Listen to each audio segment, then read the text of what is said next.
दासों को, सभी प्रबुद्ध जनों को, सभी ज्ञान प्रेमियों को, सभी गीता प्रेमियों को मेरी ओर से और मेरी संस्था डूअर्स पैराडाइज फाउंडेशन के सभी सदस्यों की ओर से सादर जय श्री कृष्ण। आज हम वर्तमान युग में आध्यात्मिक चिंतन की श्रृंखला के तहत गीता के चतुर्थ अध्याय के श्लोक संख्या 28वें की व्याख्या करेंगे।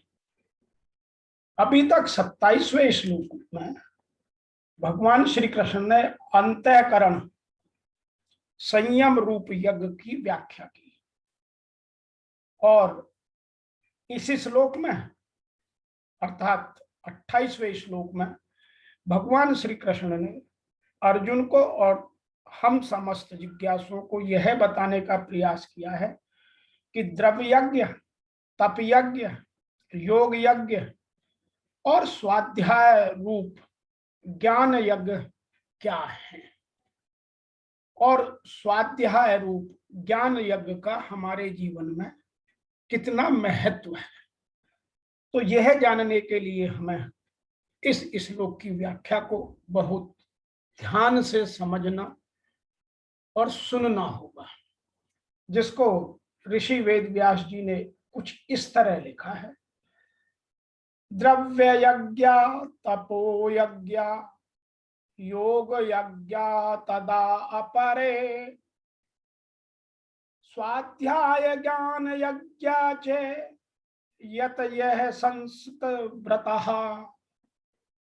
अर्थात कुछ मनुष्य द्रव्य से यज्ञ करने वाले हैं, कुछ तपस्या रूपी यज्ञ करते हैं तथा कुछ कितने ही योग रूपी यज्ञ करते हैं और कुछ यत्नशील मनुष्य आदि अहिंसा आदि व्रतों से युक्त स्वाध्याय रूपी ज्ञान यज्ञ को करने वाले हैं। तो भगवान ने यहाँ 4 यज्ञों की बात की। द्रव्य यज्ञ, तप यज्ञ, योग यज्ञ और स्वाध्याय ज्ञान यज्ञ। Some sacrifice their wealth, live by austerity, perform yoga, and others diligently do yoga of knowledge through studying scriptures, endowed with difficulties, woes like non-violence, etc. तो हमें इसको समझने के लिए इनके सबके मतलब को ठीक से समझना होगा। यहां भगवान ने लिखा है यत यह संसत व्रतः अहिंसा सत्य अस्तेय। अस्तेय का मतलब चोरी का अभाव, जिसके मन में चोरी का भाव भी ना है, करना तो बहुत दूर की बात है। तो अहिंसा, सत्य, अस्तेय, ब्रह्मचर्य और अपरिग्रह। अपरिग्रह कहते हैं भोग बुद्धि से संग्रह का अभाव। किसी के मन में किसी चीज का संग्रह करना तो बहुत दूर, उसका भाव भी ना आए, उसको अपरिग्रह कहते हैं। तो अहिंसा, सत्य, अस्तेय, ब्रह्मचर्य और अपरिग्रह, ये 5 यम हैं जिन्हें महाव्रत के नाम से जाना जाता है।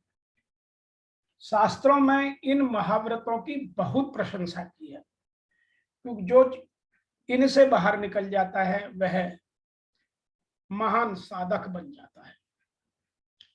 इन व्रतों का सार यही है कि मनुष्य संसार से विमुख हो जाए, क्योंकि इनमें से कोई भी यदि एक काम कर लेगा तो वह संसार से विमुख हो जाएगा, आसक्त हो जाएगा। इन व्रतों का पालन करने वाले साधक के लिए यहां संसत व्रतः कहा गया है। इसके सिवाय इन श्लोकों में आए 4 यज्ञों में जो पालनीय व्रत अर्थात नियम हैं, उन पर दृढ़ रहकर उनका पालन करने वाले भी संसित व्रता हैं। अर्थात संसित व्रता को समझना ही हमारे लिए आवश्यक है। और यतयः संस्कृत व्रता का मतलब है अहिंसा, सत्य, अस्तेय, ब्रह्मचर्य और अपरग्रह का अपने जीवन में पालन। अपने अपने यज्ञ के अनुष्ठान में प्रयत्नशील होने के कारण यहाँ यतयः कहा गया है। संस्कृत व्रता पद के साथ द्रव्य यज्ञ, तपो यज्ञ, योग यज्ञ और ज्ञान यज्ञ, इन 4 यज्ञों की और बात की है। तो इनको अब एक एक करके जानना समझना बहुत आवश्यक है। द्रव्य यज्ञ क्या है? मात्र संसार के हित के उद्देश्य से कुआं, तालाब, मंदिर, धर्मशाला और अन्य उपकार के चीजें बनाना, अभावग्रस्त लोगों को अन्न, जल, वस्त्र, औषधि, पुस्तक आदि का दान देना, ये सब द्रव्य यज्ञ है। द्रव्य यज्ञ तीनों शरीरों सहित संपूर्ण पदार्थों को, अब यहाँ तीनों शरीरों सहित बात की गई है, तो यहाँ तीनों शरीर को, मन, क्रम, वचन, तीनों की बात की गई है, को अपना और अपने लिए न मानकर निस्वार्थ भाव से उन्हीं का मानकर उनकी सेवा में लगा देने से ही द्रव्य यज्ञ सिद्ध होता है। हम प्रार्थना तो करते हैं, सब कुछ है तेरा स्वामी, सब कुछ है तेरा, तेरा तुझको अर्पण क्या लागे मेरा, लेकिन अपनेपन का, मैं और मेरेपन का भाव कभी समाप्त नहीं होता। तो हम द्रव्य यज्ञ करने की कोशिश तो करते हैं, लेकिन उसमें अहंकार का भाव, मैं और मेरापन जहां आ जाता है, तो वह द्रव्य यज्ञ न होकर कुछ और हो जाता है। शरीर आदि जितनी वस्तुएं हमारे पास हैं, उन्हीं से यज्ञ हो सकता है, अधिक की आवश्यकता नहीं है। श्रमदान भी एक यज्ञ है। आप लोगों की अपने शरीर से मदद कीजिए। मनुष्य बालक से उतना ही आशा करता है जितना वह कर सकता है। फिर सर्वज्ञ भगवान तथा संसार हमसे हमारी क्षमता से अधिक आशा कैसे रखेगा। अब हम बात करते हैं तप योग्य की। अपने कर्तव्य अर्थात स्वधर्म के पालन में जो जो प्रतिकूलताएं, कठिनाइयां आए, उन्हें प्रसन्नता पूर्वक सह लेना ही तप यज्ञ है। तप यज्ञ क्या है? स्वधर्म के पालन में जो भी प्रतिकूलताएं या कठिनाई आए, उनको प्रसन्नता पूर्वक सह लेना तप यज्ञ है। मैं ये परिभाषाएं आपको इसलिए विस्तृत रूप से बता रहा हूं ताकि फिर आपको गीता को समझने की आसानी रहे। लोक हितार्थ एकादशी आदि का व्रत रखना, मौन व्रत धारण करना आदि भी तप यज्ञ हैं और तपस्या रूप यज्ञ हैं। परंतु प्रतिकूल से प्रतिकूल परिस्थिति, वस्तु, व्यक्ति, घटना आने पर भी साधक प्रसन्नता पूर्वक अपने कर्तव्य का पालन करता रहे, अपने कर्तव्य से थोड़ा सा भी विचलित ना हो, पथभ्रष्ट ना हो, तो वह सबसे बड़ी तपस्या है। तपस्या का मतलब शरीर को तपाना नहीं है। तपस्या का मतलब है कि आपके स्वधर्म के पालन में जो जो प्रतिकूलता और कठिनाई आए, उन्हें प्रसन्नता पूर्वक सह लेना। प्रतिकूल से प्रतिकूल परिस्थिति, वस्तु, व्यक्ति, घटना आने पर भी साधक प्रसन्नता पूर्वक अपने कर्तव्य का पालन करता रहे, अपने कर्तव्य पथ से विमुख ना हो, पथभ्रष्ट ना हो, यही तप यज्ञ है।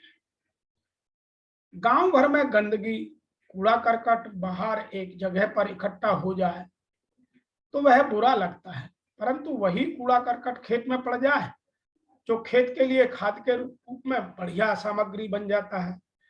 इस प्रकार प्रतिकूलता बुरी लगती है और हम कूड़े करकट की तरह फेंक देते हैं, अर्थात उसे महत्व नहीं देते हैं। परंतु वही प्रतिकूलता अपना कर्तव्य पालन करने के लिए बढ़िया सामग्री है।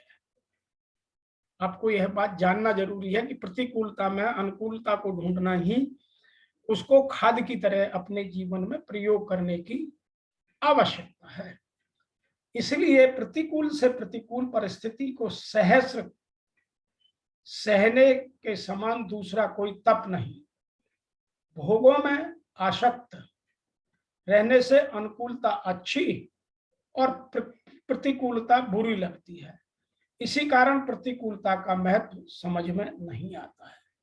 तो जब तक हमारी भोगों में आसक्ति रहेगी, भोगों के प्रति लालसा ममता रहेगी, तब तक हमें इसकी महत्वता समझ में नहीं आएगी। अब हम बात करते हैं योग यज्ञ की। यहां योग नाम अंतःकरण की समता का है। यहाँ योग शरीर को सौष्ठव और दुरुस्त तंदुरुस्त बनाने से नहीं, समता का अर्थ है कार्य की पूर्ति और आपूर्ति, फल की प्राप्ति और अप्राप्ति, अनुकूल और प्रतिकूल परिस्थिति में, निंदा और स्थिति में, आदर और निरादर में सम रहना, अर्थात अंतःकरण में हलचल, राग द्वेष, हर्ष शोक, सुख दुख का ना होना, इस तरह के सम रहना ही योग यज्ञ है।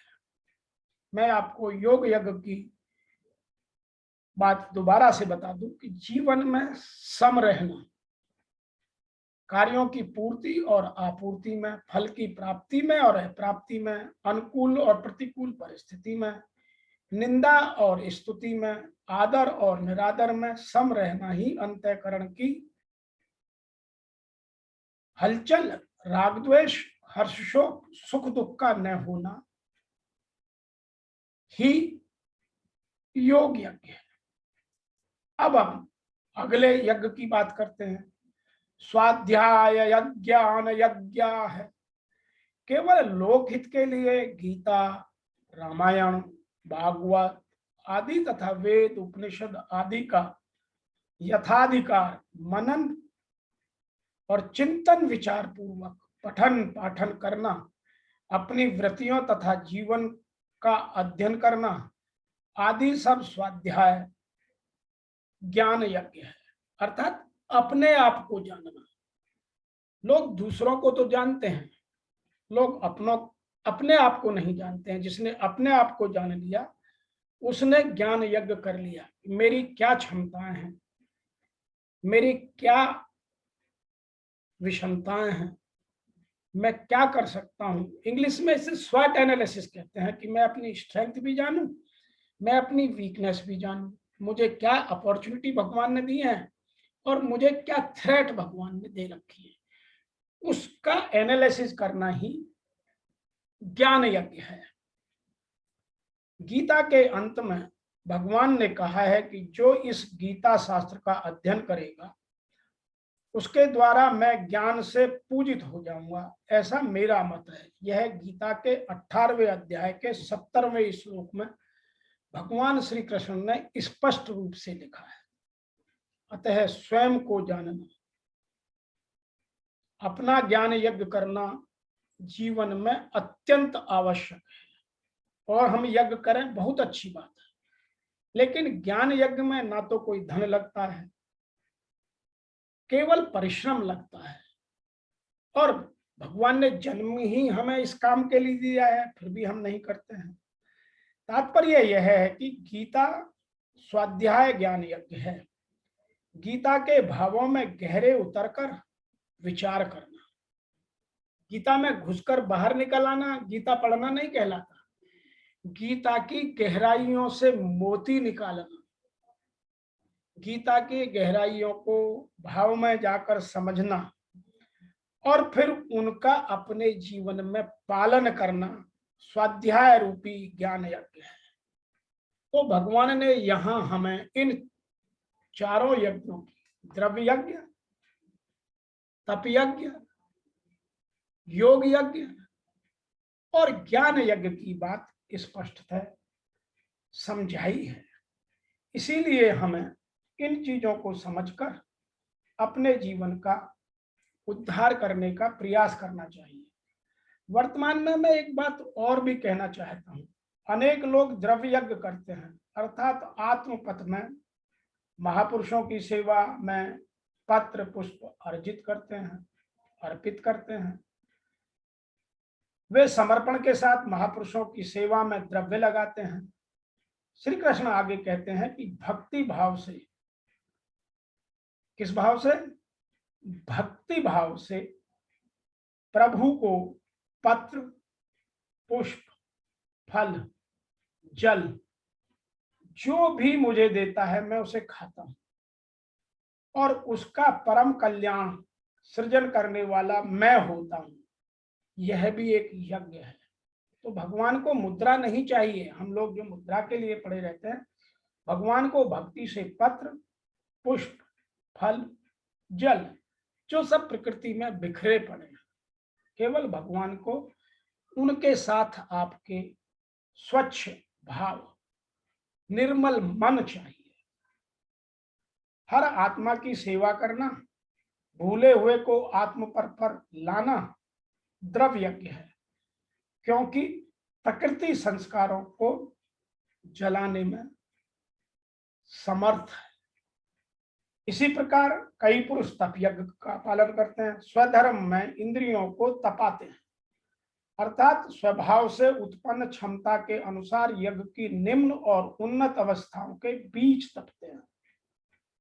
इस पथ की अल्पज्ञता में पहली श्रेणी का साधक शूद्र, परिचर्चा द्वारा वैश्य, दैवी संपद के संग्रह द्वारा क्षत्रिय और काम क्रोध आदि के उन्मूलन द्वारा ब्राह्मण ब्रह्म में प्रवेश की योग्यता के स्तर से इंद्रियों को तपाता है।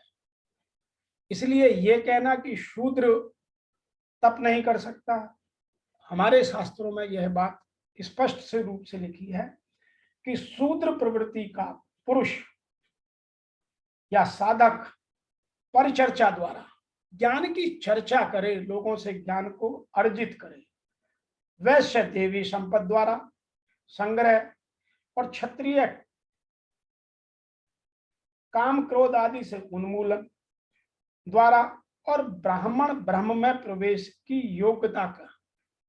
ब्राह्मण कौन है? जो ब्रह्म को ठीक से समझता है। ये अवस्थाएं या अवस्था के अनुसार ऊंची नीची श्रेणियां गुजरती जाती हैं। कुछ लोग ऐसा भी कहते हैं कि मन सहित इंद्रियों और शरीर को लक्ष्य के अनुरूप तपाना ही तप कहलाता है। ये लक्ष्य दूर भागेंगे, इन्हें समेट कर उधर ही लाओ जहां आप इन्हें लाना चाहते हो। अनेक योग पुरुष योग यज्ञ का आचरण करते हैं। प्रकृति में भटकती हुई आत्मा का प्रकृति से परे परमात्मा से मिलन का नाम योग है। योग की परिभाषा गीता के 6वें अध्याय के 23वें श्लोक में पूर्णतः भगवान श्री कृष्ण ने स्पष्ट दी है। जब आएगी तो आपके साथ उसकी विस्तृत रूप से चर्चा करेंगे। सामान्यतः दो वस्तुओं का मिलन योग कहलाता है। कागज से कलम मिल जाए, थाली और मेज मिल जाए तो क्या यह योग हो गया? नहीं, ये तो पंचभूतों द्वारा निर्मित पदार्थ हैं। एक ही है, दो कहाँ हैं? तो इनको हम योग क्यों कहते हैं? दो प्रकृति और पुरुष हैं। प्रकृति में स्थित आत्मा अपने ही शाश्वत रूप परमात्मा में प्रवेश पा जाती है तो प्रकृति पुरुष में विलीन हो जाती है। यही योग है। जब प्रकृति और पुरुष एक हो जाए तो योग कहलाता है। अतः अनेक पुरुष इस मिलन में सहायक शम दम इत्यादि नियमों को भली प्रकार आचरण करते हैं। योग यज्ञ करने वाले तथा अहिंसा आदि तीक्ष्ण व्रतों से युक्त यत्नशील पुरुष स्वाध्याय यज्ञ यज्ञाश्च स्वयं का अध्ययन, स्वरूप का अध्ययन करने वाले ज्ञान यज्ञ के कर्ता हैं। यहाँ योग के अंगों अर्थात यम, नियम, आसन, प्राणायाम, प्रत्याहार, धारणा, ध्यान और समाधि को अहिंसा आदि तीक्ष्ण व्रतों से निर्दिष्ट किया गया है। अनेक लोग स्वाध्याय करते हैं। पुस्तक पढ़ना तो स्वाध्याय का आरंभक स्थिति मात्र है। कुछ लोग केवल पुस्तक पढ़ना ही स्वाध्याय मानते हैं। पुस्तक पढ़ना स्वाध्याय का केवल आरंभिक स्तर है। विशुद्ध स्वाध्याय है स्वयं का अध्ययन।